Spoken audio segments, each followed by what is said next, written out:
Good evening, I'm Bo Williams and welcome to the 7. Let's get a look at the big 7 stories happening right now. Topping the list for us tonight, new information about the suspect in a shooting from this morning, and we're now finding out that one person was killed.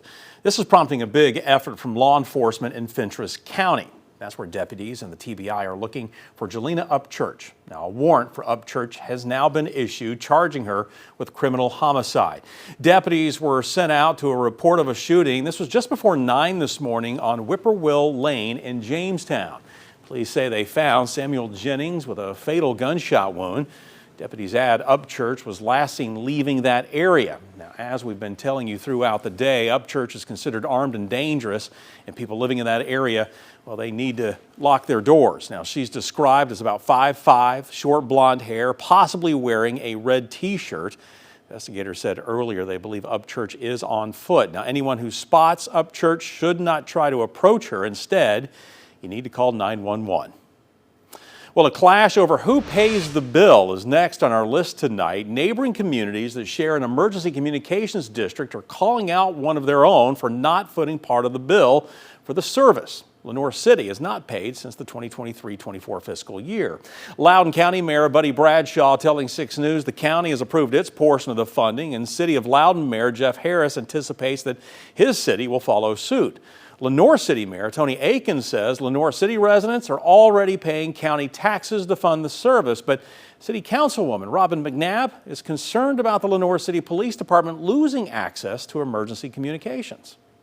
If Loudon County E911 chose to discontinue services to Lenoir City because of the lack of funding, that would actually force Lenoir City to set up its own dispatch center.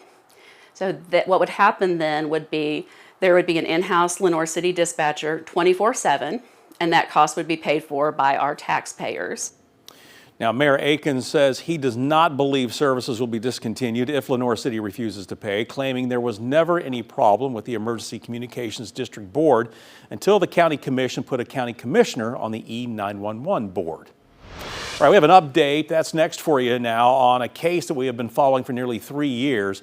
The update from investigators, not a good one for a Cumberland County family, as bones found in Middle Tennessee are confirmed to be those of a missing man. Those bones are the remains of Michael Fustel. They turned up last week in White County, that's south of Cookeville. Fustel was 30 years old at the time of his disappearance. In October of 2023, we heard from Fustel's family, who shared with us Michael was last seen leaving to visit his fiancée in Hickman County. Surveillance video from his mother's workplace showed him getting into a car, but he never arrived at the fiancé's house. Investigators are not offering up any further information about what happened to Fustel or how he died. Of course, we'll let you know, though, when more information comes to light. Next on our Big 7 list, a silver alert called off for a Greene County woman. Now, we are learning the woman at the center of it has died. That news comes with more answers about what happened. You know, we first told you at midday that Mary Sue Barham had been located. The TBI said that Barham's family had last heard from the 81-year-old on Tuesday. First responders searched through the day Wednesday, putting that search on hold after dark. Search effort picked back up again this morning, and around 11 o'clock, searchers found Barham about a quarter-mile from her home in a marshy, tree-lined area. Barham was then taken to the hospital, but later died. Her body was taken in for an autopsy to learn exactly how she died. And foul play, we should note, not suspected right now. The investigation, though, is ongoing. Next on our list, a Northeast Tennessee man in custody and charged with attempted first-degree murder following a fire overnight. Now, he's accused of not only starting the fire, but also setting his mother on fire in the process. This happened in Washington County. Fire crews finding a woman with burns so severe she was flown to Vanderbilt Medical Center. 32-year-old Dustin Machen has been arrested. Sheriff Keith Sexton says Lynn Machen, mother and victim, told deputies that Dustin threw gasoline on her after she attempted to leave the house. Deputies were also told by the mother that Machen destroyed her phone so she could not call 911. According to the sheriff, Machen had former charges of domestic violence against his mother. She was in the process of evicting her son, Dustin Machen, at which time he left the residence, came back with a container of gasoline, proceeded to pour the gas on the victim, and the house, which, as you can see from behind me, it was a total loss. Dustin Machen has been charged with attempted first-degree murder, attempted aggravated kidnapping, aggravated arson, among other charges. He is in jail tonight with a first court appearance set for tomorrow.